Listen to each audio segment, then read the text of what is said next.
जी, अस्सलाम वालेकुम मीर साहब, कैसे हैं आप? खैरियत से हैं?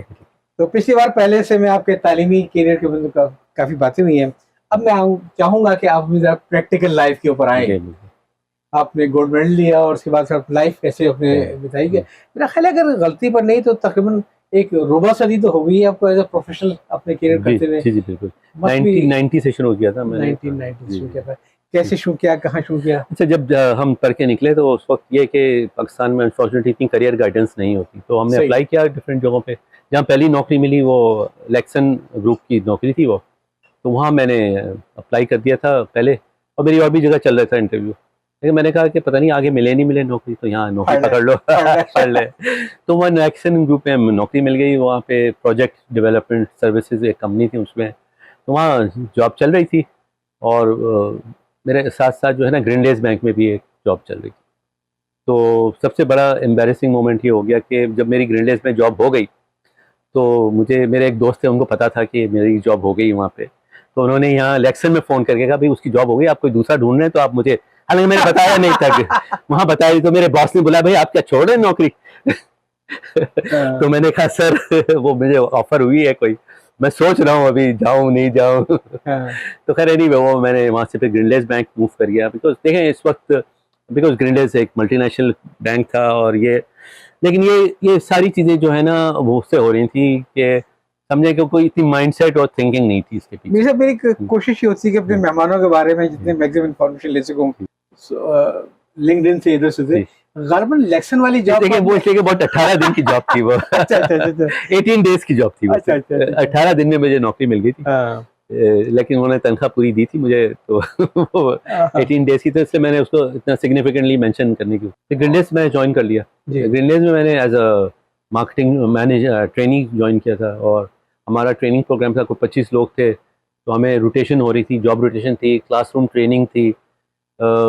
एक चीज़ मुझे अभी भी याद है कि जो पहला दिन था और सीईओ ऑफ द बैंक उसने आके हमें स्पीच दी थी, तो उसने 2 चीज़ें बोली थी सिर्फ़। तो उन्होंने कहा ये ज़रूर याद रखना, बैंक की नौकरी में ये है कि कॉन्फिडेंशियलिटी जो है ना वो टॉप होती है, टॉप होती है, टॉप होती है। और जो दूसरी बात उसने की थी जो मैंने आज तक याद रखी है वो बात, उसने कहा था इन बैंक एवरी ट्रांज़ैक्शन, उसने रिपीट किया, every transaction has to make money. Has to make money bottom line तो पैसा है अब ना बॉटम लाइन पैसा है। तो उसने हाँ कहा कि every transaction has to make money. तो ये मुझे हाँ याद था, गोरा ब्रिटिश था वो, तो उसने मुझे हायर किया था। इनफैक्ट जब मैं गोल्ड मेडल की सेरेमनी हुई थी तो उसी ने मुझे गोल्ड मेडल भी पहनाया था। तो वो अच्छा अगले दिन जब इंटरव्यू के लिए भी गया था तो उसने मुझे पहचान लिया था। उसने कहा था हाँ, आई सॉ यू यस्टरडे। तो वो बड़ा अच्छा डिसेंट था। तो उसने मुझे हायर भी इसलिए किया था कि वो चाह रहे थे कि टेक्नोलॉजी का लिंक और बैंक का लिंक जो है, बिकॉज़ उस ज़माने में आपको याद हो टेक्नोलॉजी बड़ी तेज़ी से ग्रो कर रही थी, हम्म। और ऑटोमेशंस हो रही थी, सिस्टम्स वगैरह। अर्ली 90s की बात लेकिन है। आपने जो एमबीए किया था वो तो एमआईएस वगैरह से एमआईएस था में किया था ये। जबकि फैशन था या तो बिजनेस उसमें मार्केटिंग में जाना ये या या फाइनेंस, फाइनेंस में जी, जी, जाना बिल्कुल, बिल्कुल। ये दो बड़े एम बिल्कुल, थे बिल्कुल। आईटी का मेरा ज़्यादा शौक था वहाँ पे। जी तो इन ग्रीनडेज़ में तो मुझे 4-5 महीने हो गए और मेरी बड़ी अच्छी परफ़ॉर्मेंस जा रही थी। इनफैक्ट 1-2 ट्रेनिंग्स में मैं आई टॉप्ड इन दोज़, उसके जो टेस्ट वगैरह हुए, मेरी बड़ी अच्छी पोज़ीशन आ रही थी। लेकिन मुझे एक कॉल आ गई आईबीएम पाकिस्तान से कि यहाँ पे वो आपने अप्लाई किया था, पहले अप्लाई किया था, तो यहाँ पे आप आ जाएँ इंटरव्यू देने के लिए। तो मैं गया, एक इंटरव्यू हुआ मेरा, फिर उसके बाद फ़ौरन बाद सीईओ से इंटरव्यू हो गया उधर। अच्छा, वो पोज़ीशन जो थी ना वो अप्रेंटिस की पोज़ीशन थी। वहाँ आईबीएम डज़न्ट जी हायर डायरेक्ट नहीं हायर करते थे। हाँ पहले हाँ अप्रेंटिस लेते थे, वो टेम्परेरी हाँ एम्प्लॉयी होते थे, फिर उनको वो परमानेंट करते थे। तो फिर मैं आईबीएम गया, फिर ऑफ़िस घूमा फिरा। अब देखें हमारी वो एज हबीब प्लाजा वाला हाँ? हबीब प्लाजा में था जी नहीं, ये था उधर अवारी में था, अच्छा वाली अवारी में था। हाँ 90 की बात है। हाँ। तो वो ऑफ़िस देखा मैंने और ये देखा, आंखें खुल गई होंगी आँखें खुल गई बिल्कुल। मैंने कहा ये अच्छा, ग्रीनलेज में चूँकि उस ज़माने में इतनी ऑटोमेशन नहीं थी, मैनुअल बहुत काम होता था, तो जी वहाँ पे जी जी वाउचर्स बनाओ, ये बनाओ, वो खैर एनीवे। तो ये चूँकि आप देखें पुख्तगी नहीं थी ना दिमाग की, वो ये नहीं था कि करियर और ये क्या करना है। तो वहाँ ऑफ़र हुई जॉब की, तो मैंने कहा कि अच्छा, मुझे इरादा नहीं था, मेरे एक दोस्त थे वो भी साथ थे उधर। उन्होंने बड़ा कन्विंस किया कि नहीं इधर आ जाओ, ये ज़्यादा अच्छा है, आईबीएम है, ये है, वो। इंटरनेशनल ब्रांड है सब कुछ है तो मैं गया और ग्रीनडेज़ से मैंने रिज़ाइन कर दिया, और उसी वक़्त एचआर मैनेजर साहब ने उसी वक़्त मुझे ऑफ़र किया, तुम ऐसा करो गाड़ी ले लो और ये ले लो, वो ले लो, नहीं जाओ ये वो। खैर मैंने कहा नहीं, वो तो मैंने डिसाइड कर लिया अब तो एक दफ़ा, और हम्म। ज़िंदगी में मैंने जितनी भी जॉब चेंज की, जो एक दफ़ा डिसाइड कर लिया था मैंने, वहाँ पे मेरा ख्याल नेगोशिएट है मैंने कहीं भी नहीं। एम्प्लॉय एम्प्लॉयर हाँ, दोनों के लिए बेहतर ही होता जी, है कि जी, इस बार कभी जॉब नेगोशिएट चेंज नहीं किया किया फिर। तो वहाँ से फिर मैं आईबीएम आ गया, और आईबीएम में एक टेम्परेरी नौकरी थी, लेकिन वहाँ भी ट्रेनिंग हुई हमारी और मैं बड़ा वहाँ सीखा। लेकिन उस ज़माने में फाइनेंशियल सेक्टर बहुत तेज़ी से ना बूम कर घूम रहा कर था। जी हाँ बिल्कुल स्टॉक एक एक साहब थे, मेरे एक दोस्त थे, आप भी जानते होंगे उनको। सोहेल खान साहब मीज़ान बैंक में होते हैं, हाँ, तो हाँ, वो हाँ, स्टॉक्स में ट्रेड करते थे। मैंने कहा अच्छा मुझे ले चलो। अच्छा मैं आपको बताऊं कि मेरी जो सेविंग और इन्वेस्टमेंट्स की आदत थी ना, ये पहली सैलरी से। अच्छा तो पहली सैलरी जो मिली थी उसमें कोई तकरीबन समझे कि 2-3 हज़ार रुपये से मैंने स्टॉक्स में इन्वेस्ट किया था। जी। तो उसके बाद मैं स्टॉक एक्सचेंज चला गया। स्टॉक एक्सचेंज में जब गया तो वहाँ पे मुझे बड़ा इंटरेस्ट क्रिएट हुआ कंपनीज में और ये और वो। तो मैंने वहाँ ब्रोकरेज के साथ अकाउंट भी खोल लिया। तो मैं हर महीने क्या करता था, अपनी तनख्वाह में से कुछ पैसे स्टॉक्स में लगा देता था। तो आपको खराब करने में सोहेल खान साहब को सोहेल लगा खान के- कोई एग्जाम खुद ले गया, फिर उन्होंने बाद में छोड़ दिया। सोहेल खान साहब ने हाँ छोड़ दिया, मैं वहाँ रह गया बस, जी हाँ। समझे। तो मेरी वहाँ जो ब्रोकरेज अकाउंट खोला, तो आज भी वही कंपनी के साथ मेरा ब्रोकरेज अच्छा। अकाउंट भी है। हाँ जी, 1990 की बात है। हाँ, तो मैंने ये देखा कि एक नेचुरल मुझे शौक भी था कि सेविंग करूं और इन्वेस्ट करूं। अच्छा ये चीज़ मैंने अपने वालिद साहब से सीखी थी, बिकॉज वो भी बड़े कॉशियस थे, सेविंग करते थे। अच्छा बाद में जब उनकी वफ़ात के बाद पता लगा कि उनके काफ़ी सारे वो शेयर्स निकले।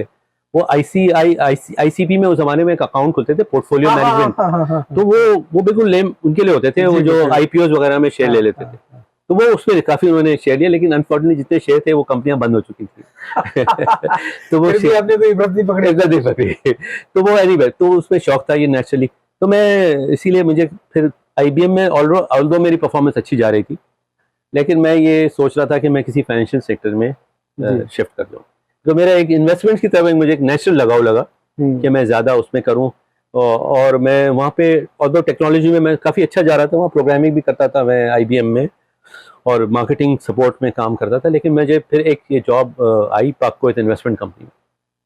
तो पाककोत इन्वेस्टमेंट में इनफैक्ट उस वक्त शुएब साहब होते थे वहाँ। तो वो 1-2 दफ़ा मिले थे कहीं, तो ऐसी बात हो रही थी, तो उन्होंने कहा ये ऐसा है वैसा है। मैंने कहा चलो यार हम भी अप्लाई कर देते हैं। इनफैक्ट बड़ी फ़नी सी बात है, वो होता ये था कि इंस्टीट्यूट ऑफ बैंकर का एक एग्ज़ाम होता था। जी हाँ, बिल्कुल। अगर वो एग्ज़ाम पास कर लें तो उसका एक रूल था कि शायद अगर आप टॉप पे हैं ग्रेड के, तो आपकी कोई 20 सैलरी या 10 सैलरी कुछ इस तरह से कोई इंक्रीमेंट मिलता था, शायद हाँ, कोई लंबा इंक्रीमेंट मिलता था। हाँ, हम बड़े इंप्रेस हुए, कहता है ये तो बड़ी अच्छी चीज़ है। हाँ। Cash out plus increment. Increment मिलता था। खैर वो ये रीज़न नहीं था, लेकिन मैं चाह रहा था कि इस तरह मैं फाइनेंशियल सेक्टर को चेंज करूँ। मैंने ग्रीनडेज में वापस अप्लाई किया, लेकिन चूंकि वहाँ उस वक्त कोई पोजीशन नहीं थी, तो मैंने फिर कहा कि ये मैं अब ये टेक्नोलॉजी का करियर छोड़ के मैंने पाककोत में ज्वाइन किया। इरफान साहब से वहाँ मुलाकात की, जो मीज़ान बैंक के प्रेसिडेंट हैं। उन्होंने एक अच्छा वो किया और मुझे एवीपी की जॉब ऑफ़र की उन्होंने वहाँ पे। और उस वक्त मैं हार्डली 1-1.5 साल का मेरा एक्सपीरियंस हुआ था, वर्किंग एक्सपीरियंस। वहाँ पे अल्हम्दुलिल्लाह हमें अच्छे बॉसेस मिल गए। और ट्रेजरी में मैं, आपको याद होगा, वहाँ ट्रेजरी नई शुरू हुई थी। सिर्फ बॉस अच्छे मिले या दोस्त भी अच्छे मिले? दोस्त भी बहुत अच्छे मिले। तो सबसे मुश्किल थे वो दोस्त, वो आप थे। तस्लीम साहब, आपका तो ये था कि कभी कॉम्प्रोमाइज नहीं करते थे आप किसी चीज पे। ये तो बदनामी भी हमें बड़ी मेहनत करनी पड़ती थी, वही बात है। और बड़ा अच्छा सीखा हमने, बिकॉज जब तक पेपर्स, चूंकि आप लॉ डिपार्टमेंट में होते थे और फाइनल वहीं से साइन ऑफ होता था, कोई भी डिसबर्समेंट होना होती थी, ये था बड़ा थैंकलेस जॉब था वो। बड़ा थैंकलेस जॉब था। जी। उसमें झगड़े वगड़े भी हुए, अगर आपको जी। याद हो। तो बाद में तो लेकिन हमने सीखा बहुत, बिकॉज मैं कॉर्पोरेट फाइनेंस में शुरू किया था। जी जी। तो वहाँ से मैंने देखा कि तकरीबन 90% पोर्टफोलियो तो बैड लोन्स पोर्टफोलियो था, तो उस पर हमें रिकवरी वगैरह पे भी लगाया। लेकिन जब छोटी कंपनी में आप काम करते हैं, देखिए एक मुहावरा है कि if you want to be a small fish in a big pond or a big fish in a small pond, अच्छा उससे बड़ा फर्क पड़ता है। देखिए small fish in a big pond is not that great, लेकिन पाककोत में चूंकि लोग भी कम थे और रिस्ट्रक्चरिंग और इसका पोर्टफोलियो काफ़ी था वहाँ पे, रिकवरीज है उसका था। तो उस पे जो है ना, ऐसा डायरेक्ट एक्सपोजर मिला उधर कुछ केसेस में कि एक मैं आपको एग्जांपल देता हूँ। मैं लाहौर गया एक कंपनी से पैसे रिकवर करने के लिए।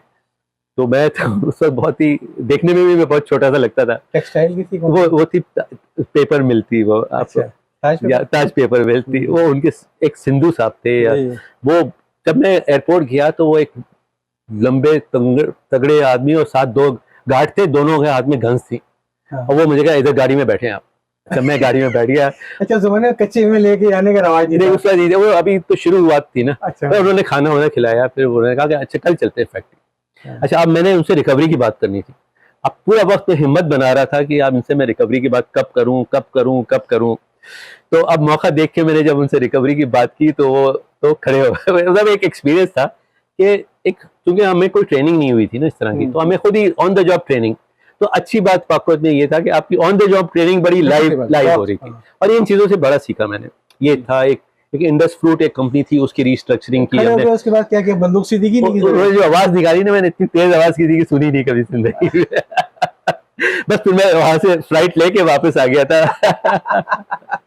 नहीं, ये थी हमारी लर्निंग थी, एक्सपीरियंस था, बिकॉज हम जो है ना इन चीजों में। आपको शायद मालूम होगा बाद में कोई जमीनों का कब्जा में मर्डर का चार्ज था। अच्छा, मर्डर का चार्ज था, वो मफरूर हो गए थे। अच्छा अच्छा और वो ताज पेपर वैसी ही रही थी। अच्छा, वैसे ही रही बड़ा थी। सत्यानाश हुआ हाँ, था पूरे हाँ। पार्ट की। तो ये असल में ये वो small fish in big fish in small pond में रहने का ये है ना कि आप लर्निंग बड़ी होती है, आपकी मल्टीपल लर्निंग्स वहाँ हो। हाँ, ये मैंने अक्सर कोट किया है जैक मा को भी। हाँ जैक मा ये कहता था कि यार किसी बड़े इदारे में शुबे में घुसो हाँ, तो ये छोटा सा पुर्जा होगा। जी जी, तुझे, बिल्कुल और बिल्कुल। पता नहीं और सराउंडिंग। आप यकीन करें वसीम साहब, जो मैंने पाक कुवैत में सीखा था ट्रेजरी में भी और कॉर्पोरेट फाइनेंस में, वो मुझे बाद में बहुत काम आया, यूबीएल में भी बहुत काम आया।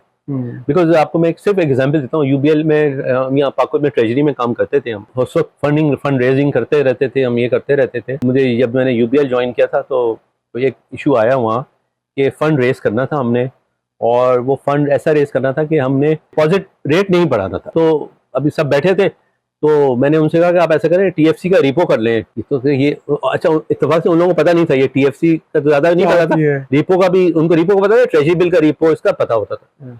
तो बेसिकली किसी कंपनी से किसी से उन्होंने पैसे लेने थे और अच्छे रेट, हाई रेट पे। तो जब मैंने ये आइडिया था, ये चीजें हमने सीखी पाक कुवैत से, बिकॉज वहाँ तो हमेशा आपको पता होता था ट्रेजरी में फंड रेजिंग, और ये एक टेंशन में इंसान चल रहा होता है। जो एनबीएफसी में जो सीखता है ना इंसान, वो ऐसा होता है कि जो हर जगह काम आता है वो। तो उससे बड़ा फायदा हुआ, और ये जो चीजें सीखी हमने, तो उसका आगे हमें बेनिफिट्स बहुत मिले। फिर ये जो हम लोग को जो फायदा रहा पाक कुवैत में, आपको भी, मुझे भी, हमारे साथियों को भी, कि जब कोई इदारा नया नया बनता है तो जैसे जैसे इदारा ग्रो करता है वैसे वैसे आप भी ग्रो करते चले जाते हैं।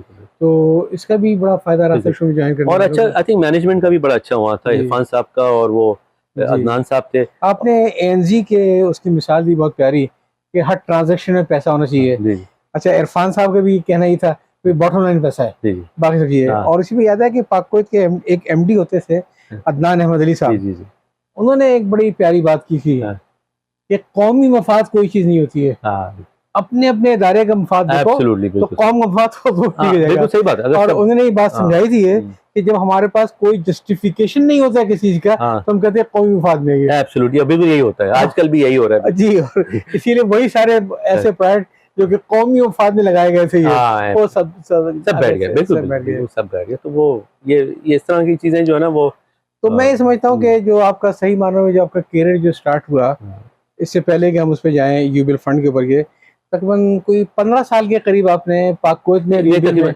हाँ, दोनों मिला के कॉर्पोरेट फाइनेंस की। जी, कॉर्पोरेट फाइनेंस यूबीएल में, पाक कुवैत में तो मैं 9 साल तकरीबन 92 में 8 साल, और 92 में ज्वाइन किया मैंने जी, तकरीबन 9 साल, और 2000 में मैंने छोड़ा था, और बीच में मैं 1 साल बाहर पढ़ने गया था, और पाक कुवैत ने मुझे हाँ 1 साल वो मैंने, लेकिन वो मेरी जॉब वहाँ थी, और मुझे सैलरी भी देते रहते इरफान साहब, वो बहुत अच्छा, उन्होंने मुझे इनकरेज किया था। और जब मैं वापस आया था तो मुझे प्रमोशन भी अच्छी मिली, और मुझे कॉर्पोरेट फाइनेंस का हेड बना दिया था उन्होंने। और उसके बाद हमने बहुत अच्छी वहाँ पे पाक कुवैत में हमें कॉर्पोरेट फाइनेंस डिपार्टमेंट सेटअप किया, बहुत ट्रांजैक्शंस की, और अच्छी एक समझे कि बहुत एक्टिव वहाँ पे हमारा काम होता था पाक कुवैत। तो मैं उसको आपके काउंट करूंगा जो यूबीएल का पहला फेज था कि आपने यूबीएल के भी जाके investment banking, corporate finance, head of corporate finance. तो गुफ्तगू तो चलती रहेगी, और आप यादें मेरी ताज़ा कर रहे हैं, और पाक कुवैत के ज़माने की यादें ताज़ा कर रहे हैं। वो लड़ाई झगड़े आपने याद कर जो मैं भूल चुका था, लेकिन आप नहीं भूले लड़ाई झगड़े। तो मेरे ख्याल है इस कुछ कहीं पे रोकते हैं, और बाकी इंशाल्लाह अगली किस्म में आएंगे।